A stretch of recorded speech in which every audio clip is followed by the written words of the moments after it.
Բարև ձեզ, Օրագիր Նյուզի եթերում օրակարգն է, իմ հյուրն այսօր թուրքագետ, քաղաքական վերլուծաբան Վազգեն Պետրոսյանն է։ Բարև ձեզ, պարոն Պետրոսյան, շնորհակալ եմ, որ այստեղ եք։ Նույնպես։ Պարոն Պետրոսյան, նախընտրական քարոզարշավը ոչ պաշտոնապես արդեն իսկ մեկնարկել է, մենք տեսնում ենք, որ տարբեր վերադասավորումներ ու խոշորացումներ են տեղի ունենում, բայց մյուս կողմից էլ ակնհայտ է, որ գործող իշխանությունը վայելում է աշխարհակահաղական դերակատարներից առնվազն որոշների աջակցությունը։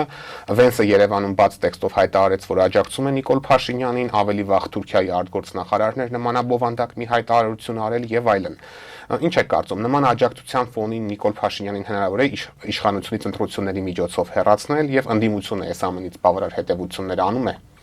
Նմանատիպ աջակցությունը ընդամենը Նիկոլի ձեռքը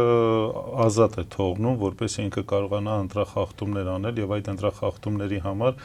որևիցե մեկը իրեն չքննադատի եւ իրեն չդատապարտի, եթե չէ այլ ուրիշ ոչ մի բան չի տալիս։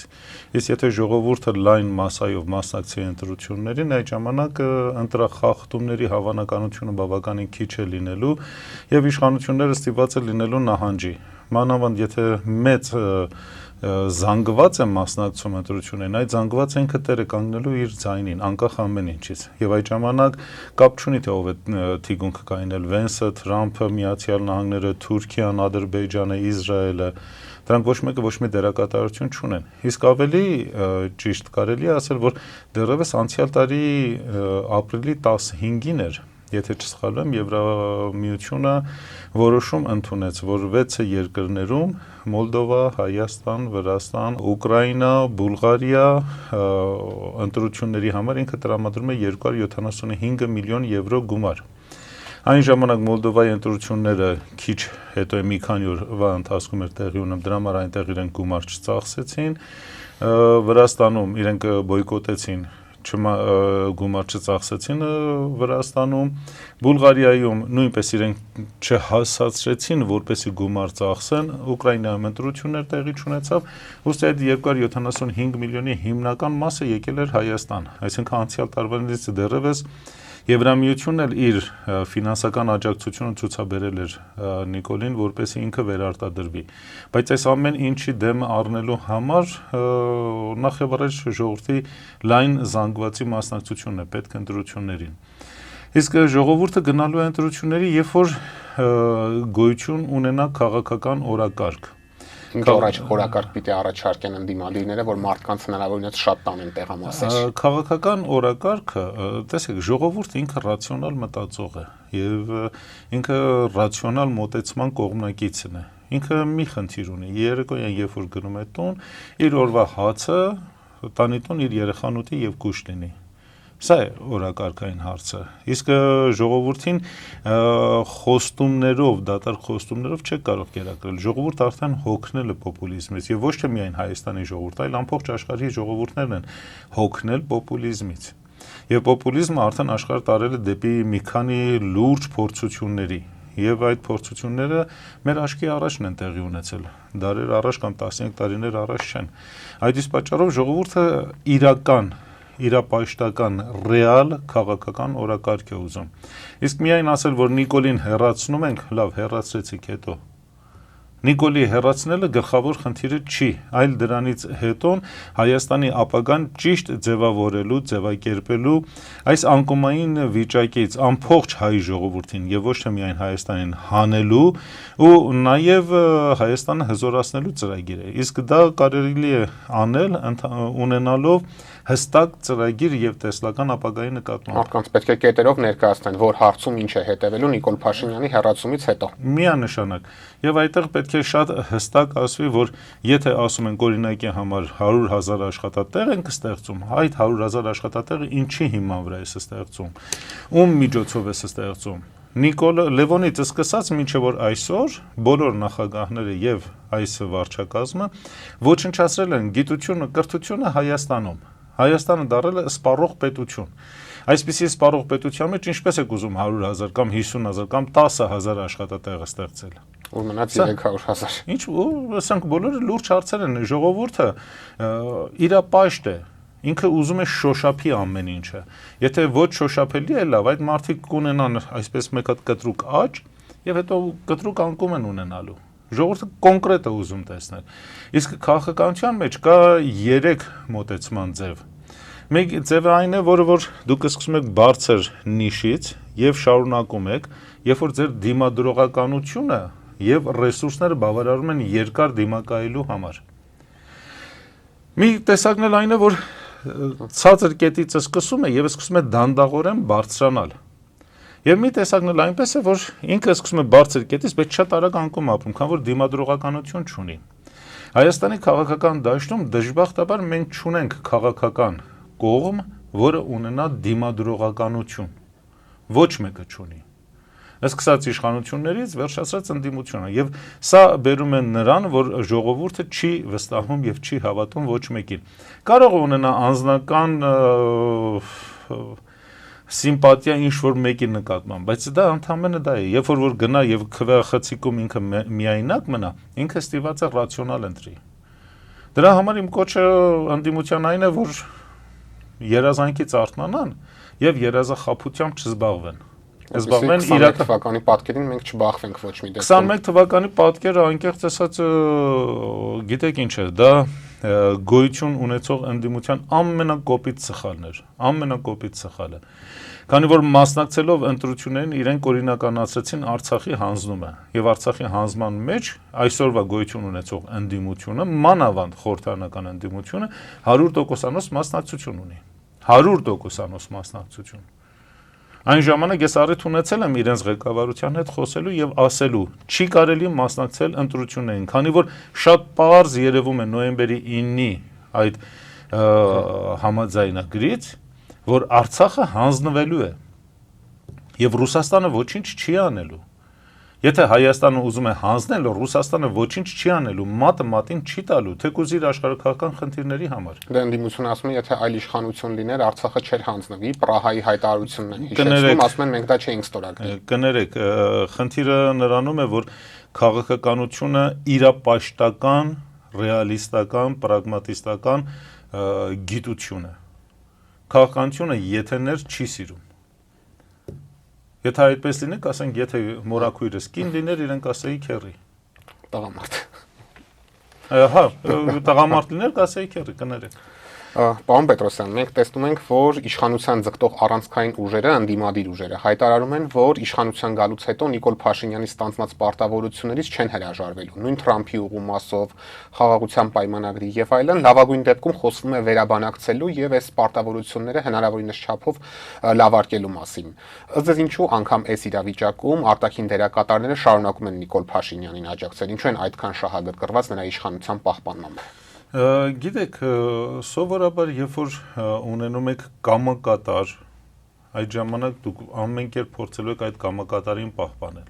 Թեկուզ գիտեք, այն նրանք էլ ովքեր որ ասում են մենք չենք վերանայի, գիտեք որ նրանք էլ են կամակատար։ Վերջոչո նրանք էլ իրենք ժամանակահատվածում ցույց են տվել, թե ինչքանով են կախված արևմուտքից եւ ինչքանով են դուրս տվել արևմուտքին իրենք ժամանակահատվածում։ Խնդիրը այստեղ այն չի, որ ընդդիմությունը ինչ է ասում, թե ինչ չի ասում։ Լավ, դիցուկ Նիկոլը ստորագրել է, որ Հայաստանը կործանվի, դուք դրա դեմը չեք առնելու։ Նիկոլը հիմա ստորագրել է, որ Հայաստանը գնալով մի քանի տարվա ընթացքում դառնալու է կցորդ Թուրքիային։ Դուք դրա դեմը չեք ուզում առնել։ Թեկուզ որ Միացյալ Նահանգների հետ եք ստորագրել պայմանագիր, հետո ուր է ձեր արժանապատվությունը։ Ուր է ձեր ինքնասիրությունը։ Եթե ինքնասիրություն չունեք, արժանապատվություն չունեք, ինչ քաղաքական գործիչի մասին ենք խոսում։ Այդ ժամանակ մենք կարող ենք խոսել հասարակական գործիչի մասին, որը հանուն իր 2 կոպեկ գումարի համար, որպեսզի չզրկվի, ինքը պատրաստ է ամեն ինչ անելու։ Իսկ քաղաքական գործիչը, պետական գործիչը այդպես չի մտածում։ Եթե Նիկոլը վնաս է տվել Հայաստանի Հանրապետությանը, հայ ժողովրդին, դա չի նշանակում, որ պետք է դա շարունակել։ Պետք է դա վերանայմայի ենթարկել ամփոփչությամբ։ Եվ եթե պետք է լինի, պետք է Միացյալ Նահանգներն ասել, որ մենք թրիփը չենք գործարկելու։ Քանի որ այն պայմանագիրը, որ կնքել է Նիկոլը Միացյալ Նահանգների հետ կամ ցանկություն ունի կնքի, դա ստրկացման նախագիծ է։ Իսկ հայաստրուկ չի։ Իսկ եթե գոյություն ունեցող ընդդիմությունը ցանկություն ունի դառնա ստրուկ, դա իրենց խնդիրն է։ Իսկ հնարավորություն ունենք մենք այդ պայմանավորվածություններից առհասարակ չեղարկենք, հրաժարվենք դրանցից, քանի որ նշվում է այդ դեպքում Հայաստանը կարող է չափազանց ծանր հետևանքների բախվել, քանի որ Միացյալ Նահանգների հետ գործ ունենք։ Գիտեք, միֆը քաղաքականության մեջ շատ մեծ դերակատարում ունի։ Միացյալ Նահանգները ինչ պիտի անի Հայաստանին։ Պատժամիջոցներ սահմանի։ Ինչ պատժամիջոցներ պիտի սահմանի։ Ասի, որ մենք մեր առևտուրը դադարեցնում ենք Հայաստանի հետ, Հայաստանի առևտուրը, արտաքին առևտուրը Միացյալ Նահանգների հետ տարեկան մի քանի տասնյակ միլիոն դոլարի սահմաններում է։ Եվրամիության հետ իրար հետ գումարած լինում է, ասենք, մոտ մի 600-700 միլիոն դոլար դիցուկ։ Հետո որևէ կերպ չի կարող Միացյալ Նահանգները Հայաստանի համար խնդիրներ ստեղծի։ Այո։ Հետո մենք ունենք կարևոր մի գործոն, որը Լևոն Տեր-Պետրոսյան, Ռոբերտ Քոչարյան, Սերժ Սարգսյան եւ Նիկոլը թույլատրել են դա կոչվում է Սփյուռք։ Սփյուռքի դերակատարումը մենք նվազացրել ենք, մենք չէ, Հայաստանի իշխանությունները հերթով նվազացրել են եւ այսօր դարձրել են զերոյական։ Այսպիսի իրավիճակում, այո, մենք նեղ վիճակի մեջ ենք լինում, բայց երբ որ դու պատրաստում ես աշխարհի հզորին ասես ոչ, աշխարհի հզորը քեզ չի կարող ասի, որ քո ոչը պիտի դառնա այո։ Փակում եմ, չեմ ուզում։ Ունենք այդ ռեսուրսը վստահեք։ Գիտեք, եթե չկար, պիտի ստեղծել դա։ Քաղաքականությունը, միջազգային հարաբերությունները ոչ ասելու արվեստ է, որպեսզի այդ ոչով դու չվնասես քեզ, քո երկիրը, քո պետական շահերը։ Ամեն ինչի համար գոյություն ունի ձև։ Ցանկություն է պետք միայն։ Ցանկություն, խելք, փորձառություն եւ կամք։ Արևմուտքի մասով կարծես ամեն ինչ պարզ է, բայց Ռուսաստանի դիրքորոշման մասին դեռևս հստակություն չկա, մինչ իշխանության ներկայացուցիչները եւ նրանց խոսափողները պնդում են, որ Մոսկվան այսօրվա ընդդիմությանն է աջակցում, կա նաեւ տեսակետ, որ ռուսական կողմն առնվազն չեզոքություն է պահպանում, որոշներն անգամ պնդում են, որ Նիկոլ Փաշինյանի վերընտրությանն է աջակցում, նույնը նաեւ 21 թվականի մասով է նշվում։ Ձեր գնահատմամբ ինչ դիրքորոշում ունի Ռուսաստանը այս հարցում եւ Հայաստանում ինչպիսի իշխանության արկայություն է նաեւ Ռուսաստանի շահերից բխում։ Գիտեք, Ռուսաստանի արտաքին քաղաքականությունը վերլուծելու համար մենք պետք է հետ գնանք մինչև 2007 թվականի Մյունխենյան գագաթնաժողովը, որտեղ որ Վլադիմիր Պուտինը ելույթ ունեցավ եւ ասաց, որ եթե ջդաթարեք հարձակումը Ռուսաստանի վրա, մենք համաշխարհային համակարգը կփոխենք։ Իսկ համաշխարհային համակարգը փոխելու համար Ռուսաստանը եւ Չինաստանը բավականին հստակ քաղաքականություն են վարում։ Իրենք չեն միջամտում որևիցե երկրի ներքին քաղաքական կյանքի մեջ։ Չեն միջամտում։ Իրենք զգուշացնում են, հորդորում են,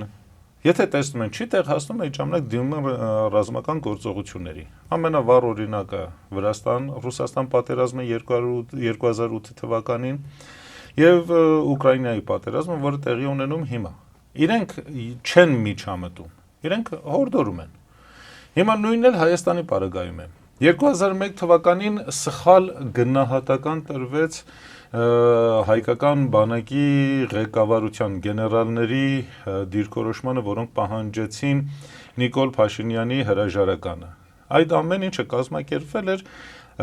այսպես ասած, արևմտյան թևի կողմից, եւ հիմնական նպատակը այն էր, որ ժողովրդի մեջքը ջարդել։ Եվ իրենք համաձայնվեցին այդ դերակատարումը վերցնել իրենց վրա, Նիկոլի հրաժարականը պահանջեցին, բայց 8 ժամ հետո իրենք զինվորական հարգանք մատուցեցին Նիկոլին։ Իմաստն է պաշտոններ ստացավ հետո նորից։ Դա բնական երևույթ էր։ Դա բնական երևույթ էր։ Ուղղակիորեն իրենք զտեցին բանակը ամեն ինչից, ինչը որ իրենց խանգարում էր։ Այնպես ինչպես որ զտեցին 2017 թվականի Բևերի Սասնա ծռերի հարձակումը ՊՊՑ գնդի վրա, որից հետո ազգային անվտանգության ծառայությունը մաքրեցին Սերժը հայրենասեր կադրերից, նույնպես էլ 2021 թվականին այդ չակերտավոր հրաժարականի պահանջից իրենք հայրենասերներին մաքրեցին հայկական բանակի միջից։ Նույն գործողությունն է։ Եվ նույնպես իրենք մաքրեցին, այնպես որ երբ որ մենք ասում ենք Ռուսաստանը ինք իր շահերն ունի, ինք իր խնդիրներն ունի, եւ իր շահերն ու խնդիրներն էլ անընդհատ զգուշացնում են, որ չի կարելի այսպես անել, չի կարելի այնպես անել։ Չի միջամտելու, որ որևէ մեկը իշխանություն գա իր աջակցությամբ։ Այո, դեռևս 2021 թվականի ընտրություններից առաջ էր, երբ որ Ռուսաստանի դեսպանին Հայաստանում, եթե չսխալվեմ, ՌԻԱ Նովոստին էր կամ մեկ ռուսական մամուլ էր, որը հարց էր տվել, ինչու Ռուսաստանը չի աջակցում Ռոբերտ Քոչարյանին ընտրություններում, քանի որ նա ռուսամետ է։ Եթե չսխալվեմ, բառացի իմը չեմ կարող ասել, բայց միտքը հետևյալն էր. ով էր ասում, որ Ռոբերտ Քոչարյանը ռուսամետ է։ Որտեղ է գտնվում Ռոբերտ Քոչարյանի կապիտալը եւ թողներն ու երեխաները։ Վերջանում է, ամբողջ խնդիրը վերջանում է։ Ռուսաստանը Հայաստանում, ես անգամներ առիթ ունեցել եմ ասելու, Հայաստանում ունի ընդամենը Գազպրոմը, ունի Հարավ-Կովկասյան երկաթգիծը, ուներ բարձրավոլտ էլեկտրաէներգիայի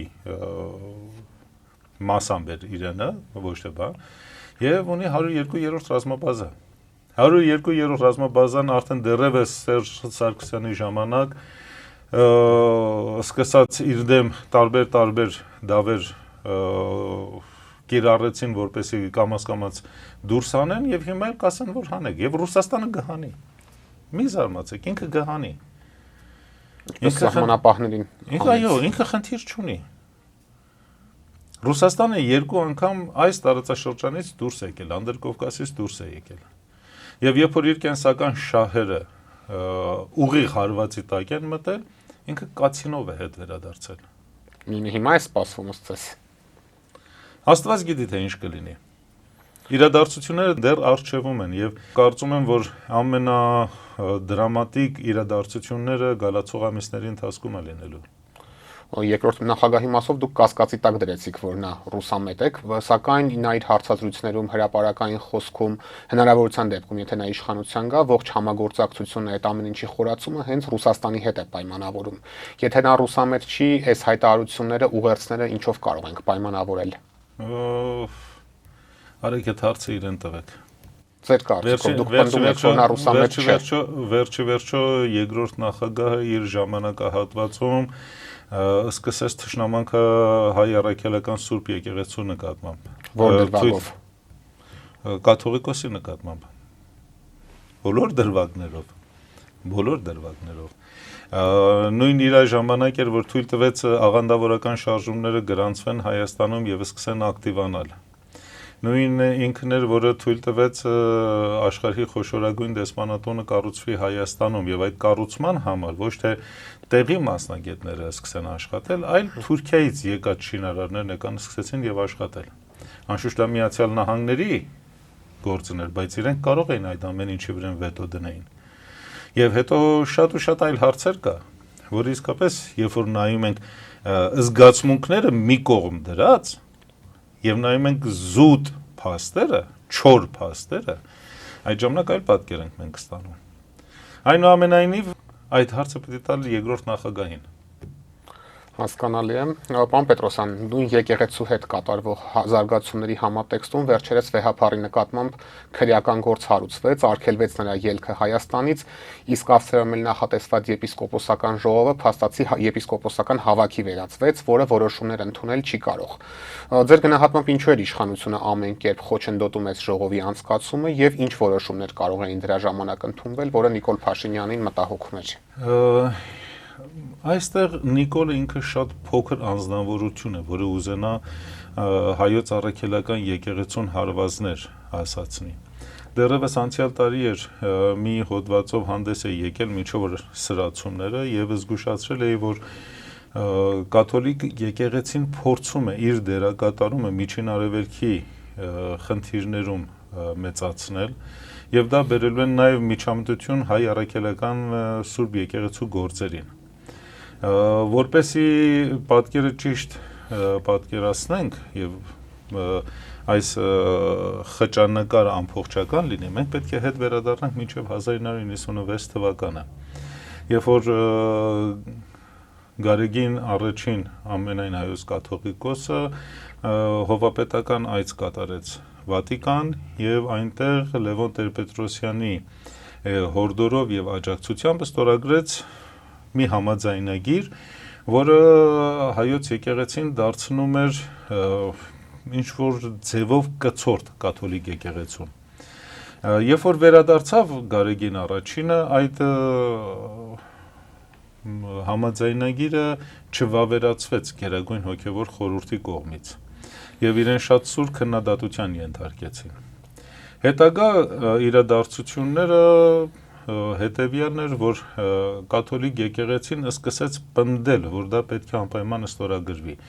Եւ Գարեգին II ամենայն հայոց կաթողիկոսը ընդդիմացավ։ Դրա ամենավառ օրինակն էր 2001 թվականին քրիստոնեության 1700-ամյակի տոնակատարություններին, երբ վերջի րոպեներին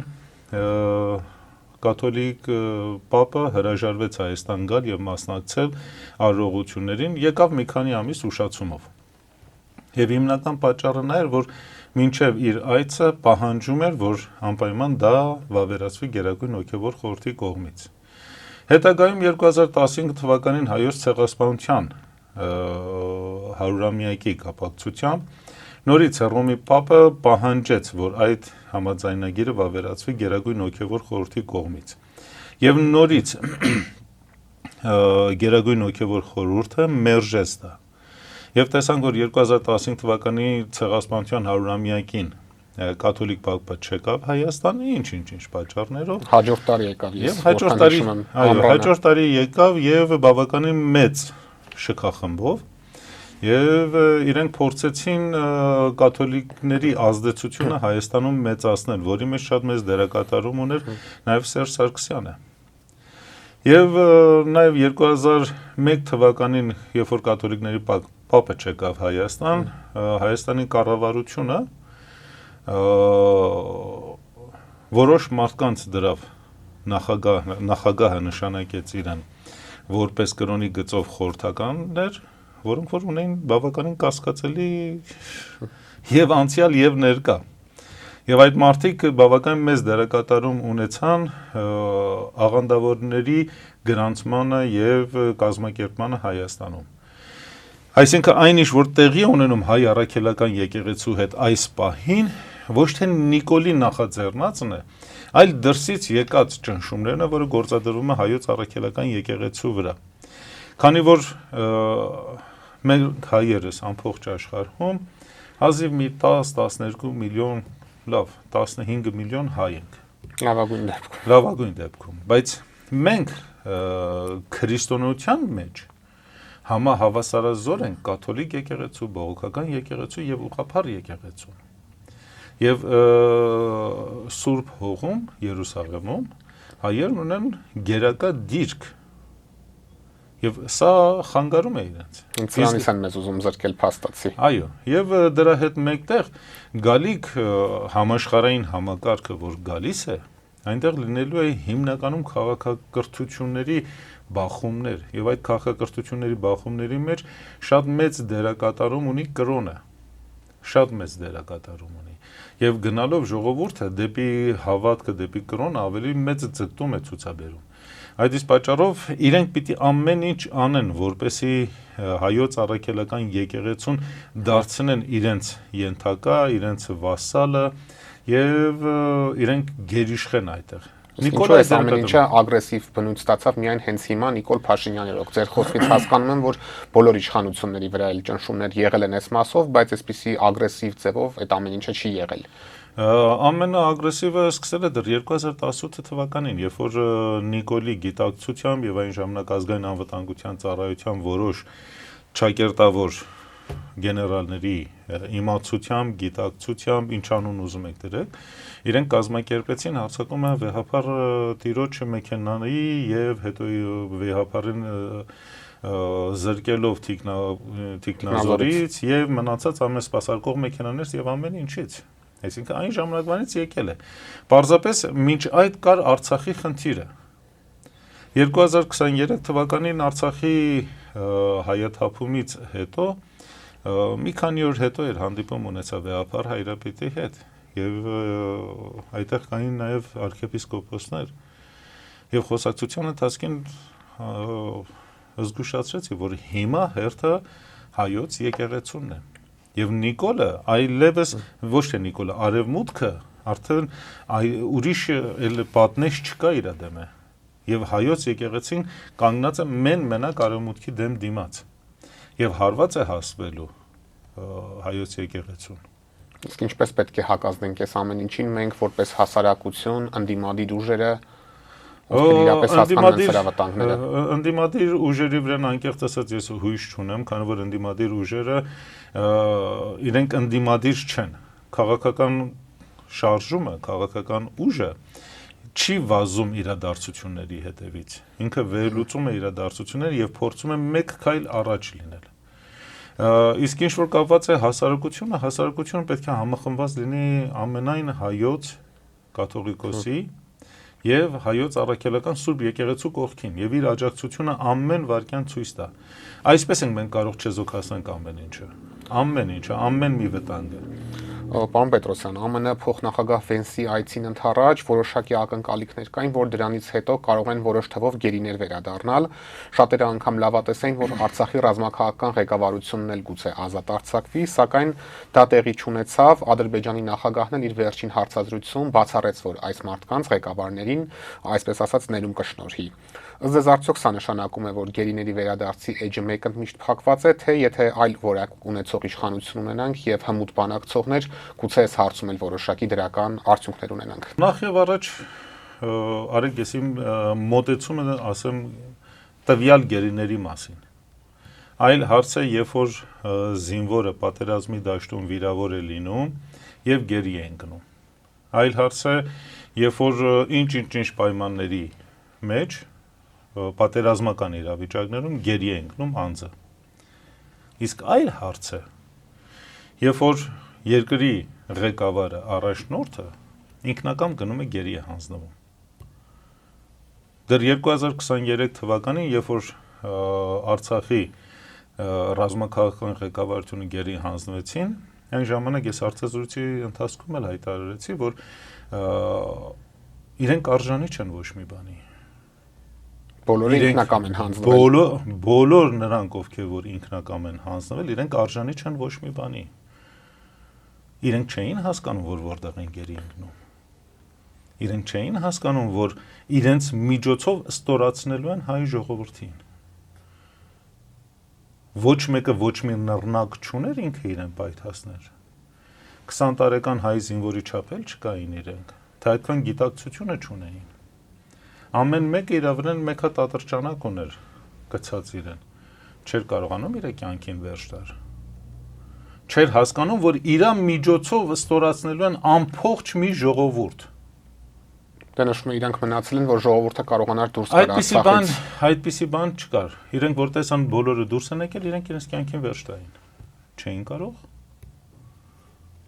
Հետո իրենք իրենց պայթացնային կամ ինքնասպան լինեին, ինչ պիտի աներ Ադրբեջան։ Ադրբեջան կթողներ այդ ժողովուրդը դուրս գար, Ադրբեջանը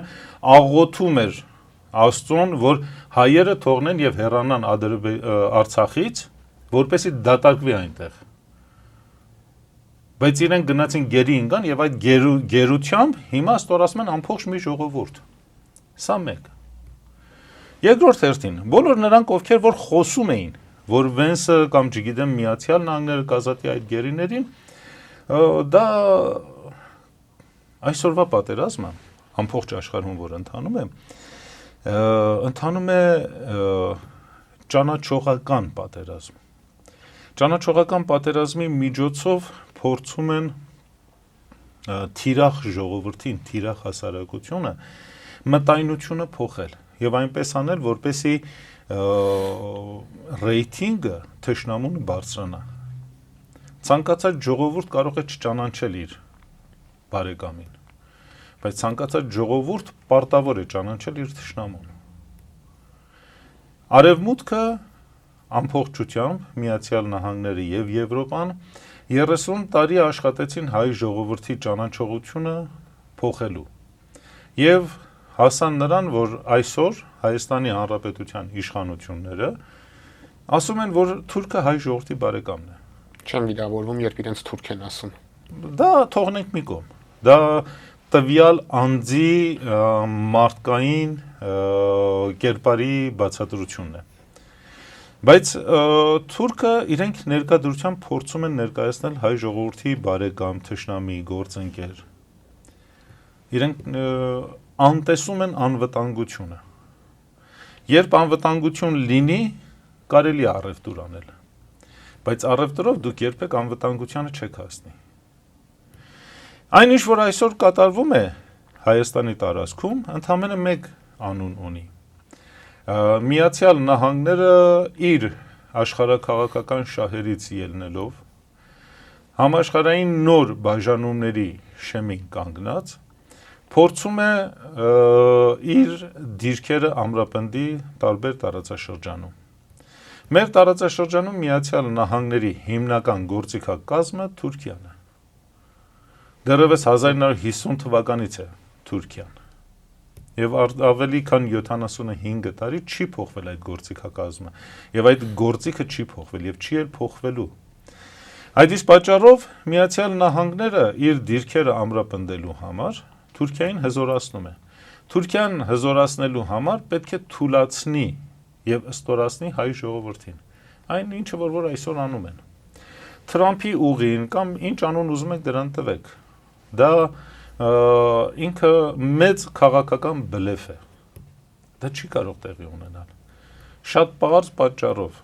Միացյալ Նահանգները մրցակցության մեջ է Չինաստանի հետ, մրցակցության մեջ է Եվրոպայի հետ, մրցակցության մեջ է Ռուսաստանի հետ։ Հիմա ինչ է, ինքը ճանապարհ է սարքում, ճանապարհ է կառուցում, որպեսզի իր մրցակիցները իրար հետ ավելի լավ առևտուր անեն եւ ուժեղանան։ Չի բացվելու այս ճանապարհը։ Չի լինելու։ Ուղղակիորեն իրենք մի գաղափար են հրապարակ նետել, որպեսզի ժողովրդին դրանով խաբեն, ժողովրդին կերակրեն, մինչև որ գա դրա առևտրի ժամանակը։ Միացյալ Նահանգները սովետական միության փլուզումից հետո որոշ բնակավարներում ինքը շատ հետ ընկավ։ Դրանցից մեկը ռազմաարդյունաբերությունն էր։ Մյուս բնակավարը հազվագյուտ մետաղների մաքրման գործընթացն է։ Եվ մի շարք այլ բնակավարներ։ Հիմա այդ ամեն ինչին հասնելու համար ինքը վազում է։ Այսօր աշխարհի հազվագյուտ մետաղների մատակարարումը Չինաստանն է։ Միացյալ Նահանգների ավելի քան 80% հազվագյուտ մետաղների պահանջը տալիս է Չինաստանը։ Եվ ապագա աշխարհաքաղաքական խնդիրներում սա մեծ բացասական ազդեցություն է թողնելու Միացյալ Նահանգների գերակա դիրքը զբաղեցնելու համար։ Այդ իսկ պատճառով իրենք ստիպված են վերականգնեն իրենց տեղն ու դիրքը։ Իսկ այդ տեղն ու դիրքը վերականգնելու համար իրենք պիտի հնարավորին չափ թուլացնեն Չինաստանին, հնարավորին չափ թուլացնեն Եվրոպային, Ռուսաստանին եւ հնարավորին չափ հնազանդեցնեն արաբական երկրներին։ Եվ այդ ամեն ինչը տեղի կարող է ունենալ այն ժամանակ, երբ որ իրենք վերահսկեն ամեն ինչը։ Իսկ եթե այստեղ իրենք պիտի թրիփը վերահսկեն, դա նշանակում է, որ չի լինելու։ Այնպես ինչպես որ տասնյակ հազար ամերիկյան ծրագրեր, որ ամբողջ աշխարհում իրենք խոստացան եւ չարեցին, այդպես էլ չի լինելու։ Ամենապարզ օրինակ բերեմ ձեզ Սոմալի։ Այո։ Սոմալիում Միացյալ Նահանգների դեսպանատունը քաջալերեց Սոմալիի կառավարությանը, որ կառուցի մի ջրամբար, որտեղից հիմնական ջուրը գնում էր դեպի Եգիպտոս։ Ինքը Եգիպտոսի հետ խնդիր ուներ Միացյալ Նահանգները եւ որոշ ծրագրեր ուզում էր պարտադրել Եգիպտոսին։ Շինարարությունը սկսեց Սոմալին, աղքատ պետություն է, բայց իր բյուջեից փողեր դրեց, համաշխարհային բանկից վարկեր վերցրեց, Միացյալ Նահանգները իրեն արտոնյալ վարկ տրամադրեց։ Իրենք սկսեցին շինարարությունը, շինարարության կեսին, երբ որ Եգիպտոսը համաձայնվեց Միացյալ Նահանգների բոլոր պայմանների հետ, իրենք դադարեցրեցին ֆինանսավորումը։ Եվ այդ ջրամբարի շինարարությունը երկար ժամանակ կանգնեց։ Մինչև Չինաստանը գնաց եւ սկսեց օգնել, որ այդ ջրամբարի շինարարությունը ավարտին հասնեն։ Այսինքն մենք գործ ունենք այսպիսի մի պետության հետ, որի համար իր շահերը ամենակարևորն են։ եւ մարդու իրավունքները, ազգերի ինքնորոշումը եւ մնացած գեղեցիկ խոսքերը, որը փոքր ժողովուրդների համար արժեք ունեն, դրանց համար ոչ մի արժեք չունի։ Թրամփն էլ 2 տարուց նախագահ չի լինի, որևէ մեկի շահերից այլևս չի բխի այս ծրագիրը գուցե։ Գիտեք, Թրամփը շատ փոքր մարդ է Միացյալ Նահանգներում։ Երբեք Միացյալ Նահանգներում նախագահները որոշող չեն եղել։ Միացյալ Նահանգները, երբ որ հրապարակում է իր ռազմավարական ծրագիրը գալիք 25, 50, 100 տարվա համար, այդ ծրագրերը չեն փոխվում։ Ուստի նախագահները ընդամենը մի տիկնիկ են, որը գալիս են բեմ, իրենց ցուցադրում են ինչ-որ բաներով եւ հետո գնում են։ Եթե շատ խանգարեն, իրենց կվերացնեն, այնպես ինչպես որ Քենեդիին վերացրեցին։ Երբ որ մարդը դեմ էր Վիետնամի պատերազմին։ Իսկ Պենտագոնը պատերազմ էր ուզում։ Խորքային պետությունը։ Այո, Միացյալ Նահանգները ունի 6-7 տարբեր խորքային պետություն։ Այնպես որ Թրամփը կամ Վենսը կամ չգիտեմ Օբաման դրանք ոչ մի քաղաքականություն որոշող չեն։ Իրանց դիմաց թուղթը դնում են, ասում են ստորագրիր։ Եվ իրենք ստորագրում են։ Եվ պարոն Պետրոսյան, վերջին օրերին կրկին շատ է խոսվում Իրան-Միացյալ Նահանգներ առճակատման մասին, բավականին մի շարք փորձագետների համոզմամբ այս օրերին այդ վտանգը կրկին բավականին մեծ է։ Անձամբ ինչպես է գնահատում այս հարձակման վտանգը, ի վերջո այն տեղի կունենա թե ոչ, եւ եթե նման բան լինի, դա Հայաստանի համար ինչ հետևանքների կհանգեցնի։ Այսօրվա աշխարհի պատերազմները նարատիվների պատերազմն է։ Կամքերի պարտադրանքն է միմյանց։ Այն ինչ որ տեղի ունենում Միացյալ Նահանգներ Իրան այս հակամարտության մեջ, դա հիբրիդային պատերազմի ամենալավ ուսումնասիրման առիթն է տալիս մեզ բոլորիս, որպեսզի կարողանանք հասկանանք, թե նորագույն պատերազմները ինչպես են տեղի ունենում։ Միացյալ Նահանգները արդեն 47 տարի է, որ փորձում է Իրանի իսլամական իշխանությունը տապալել։ Մինչ օրս չի հաջողվել, բայց իրենք կարողացել են Իրանում ստեղծեն տնտեսական ճգնաժամ եւ այս տարի հունվար ամսին էլ մենք ականատես եղանք քաղաքացիական լուրջ անհնազանդության, որի ընթացքում մի քանի հազար մարդ զոհվեցին։ Իրանի պետական տվյալներով շուրջ 3000 մարդ, իսկ ընդդիմադիրները սկսեցին 6000-ից հասան 120,000-ի։ Անլրջությունը այստեղ արդեն ավելի հակաճացվում է թվերը։ Չափից ավելի ուռճացվում։ Միացյալ Նահանգները անցյալ տարի 2025 թվականի հունիսին 12-օրյա պատերազմ մղեց Իսրայելի միջոցով Իրանի դեմ։ Եվ այն ժամանակ իրենք հույս ունեին, որ կկարողանան ուղիղ հարձակվելով Իրանի վրա, Իրանին անակնկալի բերել, քանի որ Իրանը եւ Միացյալ Նահանգները բանակցության սեղանի շուրջ էին եւ քննարկում էր գնում Իրանի միջուկային ծրագրի սահմանափակումների մասին։ Բայց կեսգիշերվան անմիջապես սկսեց հարձակումը։ Իրենց ամբողջ հաշվարկը նրանում էր, որ իրենք Իրանին անակնկալի են բերելու, սպանելու են ռազմաքաղաքական ղեկավարությանը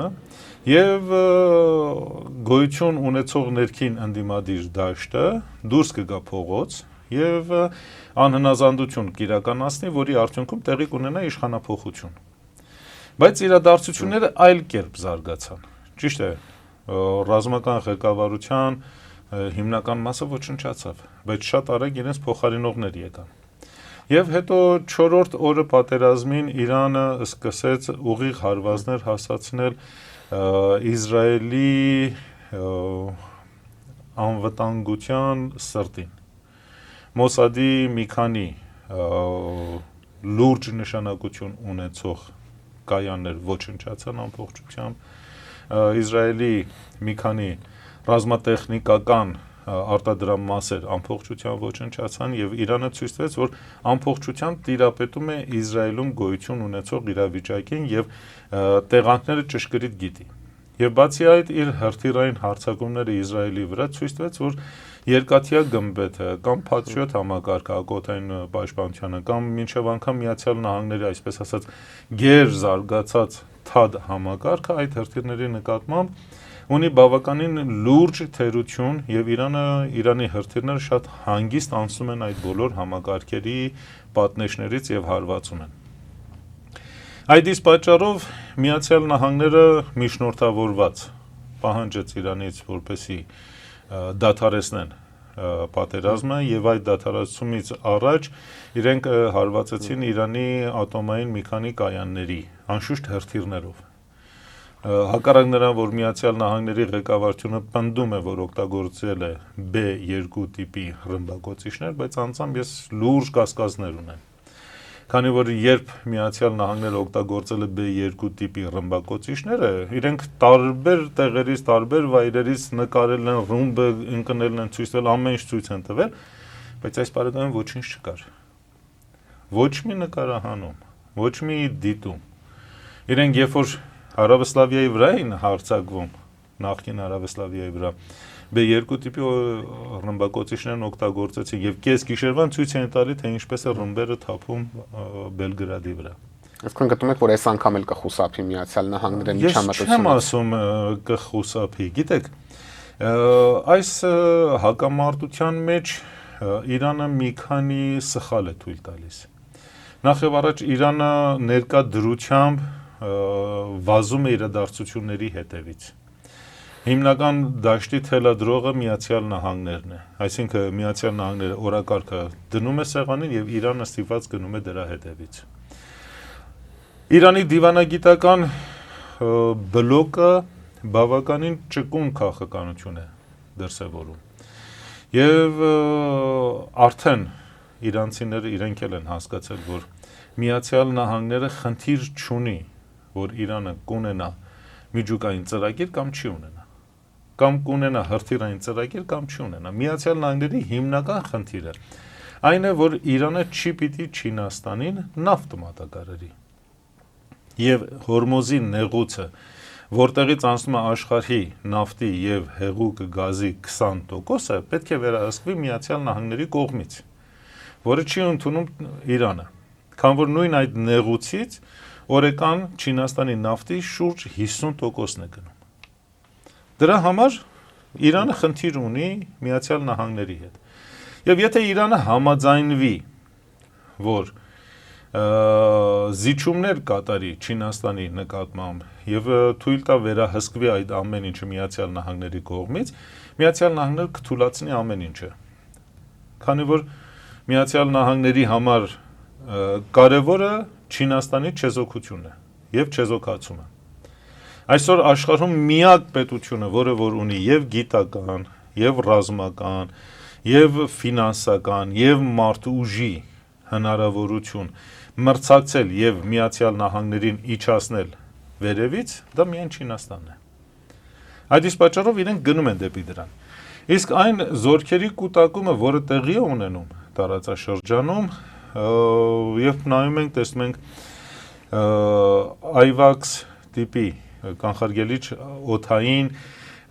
պաշտպանության համակարգը, ռադարային համակարգը, որ օդի մեջ է։ Միացյալ Նահանգներն ունի ընդամենը 12 թե 13 IVAX աշխատող, որոնցից 6-ը արդեն տարածաշրջանում են։ Արդեն տարածաշրջանում են ավելի քան 50 օդային լիցքավորող օդանավեր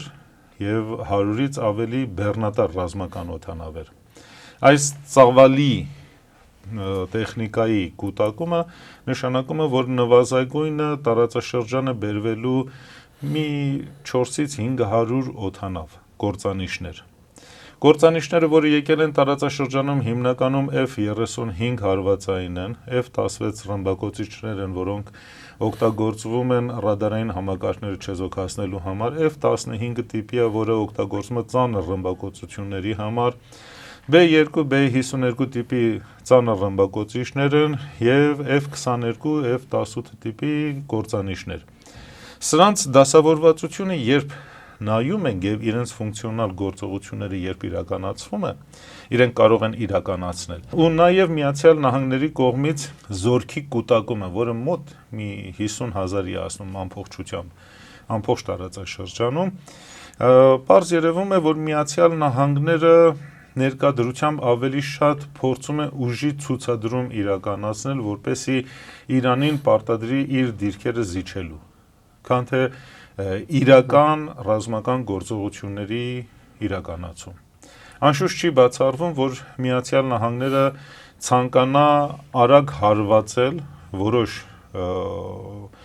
ռազմավարական նշանակություն ունեցող օբյեկտների մի քանի 100-ից մինչև մի քանի հազար ոչնչացնի եւ հետո հետ նահանջի։ Բայց Իրանը այս անգամ շատ հստակ ուղերձ է հղել տարածաշրջանի բոլոր պետություններին, որ որևիցե երկրից եթե հարձակում իրականացվի, իրենք խփելու են տվյալ պետությունը եւ Իրանը ունի դրա հնարավորությունը։ Միացյալ Նահանգները ամբողջ տարածաշրջանում, այդ թվում նաեւ իր ավիակիրների վրա ունի 500 կործանիչ։ Իր ավիակիրները շատ լավ թիրախ են։ Ավիակիրը կարիք չունեք խորտակելու։ Ավիակիրի թռիչքուղու վրա ընդամենը մեկ բալեստիկ հրթիռ լինի, այդ ավիակիրը արդեն կոպեկ չարժի։ Ինքը դառնում է ոչ շահագործելի եւ այդ ավիակիրը պիտի գնահատուն վերականգնման։ Ոստի մինչև պատերազմելը Միացյալ Նահանգները մտածելու շատ բան ունի, քանի որ ավիակիրը ամբողջ ամերիկյան հեգեմոնիայի եւ ռազմաարդյունաբերության, այսպես ասած, հսկաներն են։ Եվ դրան հարվածելը խնդիր է առաջացնելու Միացյալ Նահանգների համար։ Եվ դա չի էլ բացառվում։ Այսօր արդեն առավոտյան Իրանը հայտարարել էր նոտամ, ոչ թռիչքային զոնա, եւ ինքը հրթիռ էր կրակելու Իրանի կենտրոնից դեպի Օմանի ծով։ Սա նաեւ ուղերձ է Միացյալ Նահանգներին, որ մենք երբ ուզենանք կարող ենք ձեզ հարվածենք, մանավանդ որ իրանական հրթիռների հզորությունը եւ հեռավորությունը սկսում է 300 կիլոմետրից, մինչև որ վերջինը որ փորձարկեցին, Իրանից արձակեցին հրթիռը եւ Սիբիրում իջավ, մինչև 13000 կիլոմետր։ Եվ Միացյալ Նահանգները ստիպված այս ամեն ինչի հետ հաշվի նստել։ Պատերազմը սկսելը շատ հեշտ է։ Հետևանքները ծանր կարող են լինել։ Ավարտելն է կարևոր։ Ինչպես ես ավարտելու դա։ Շնորհակալ եմ, պարոն Պետրոսյան։ Խնդրեմ։ Օրակարգն այսօր այսպիսին էր, այն ամփոփեցինք թուրքագետ, քաղաքական վերլուծաբան Վազգեն Պետրոսյանի հետ։ Կհանդիպենք։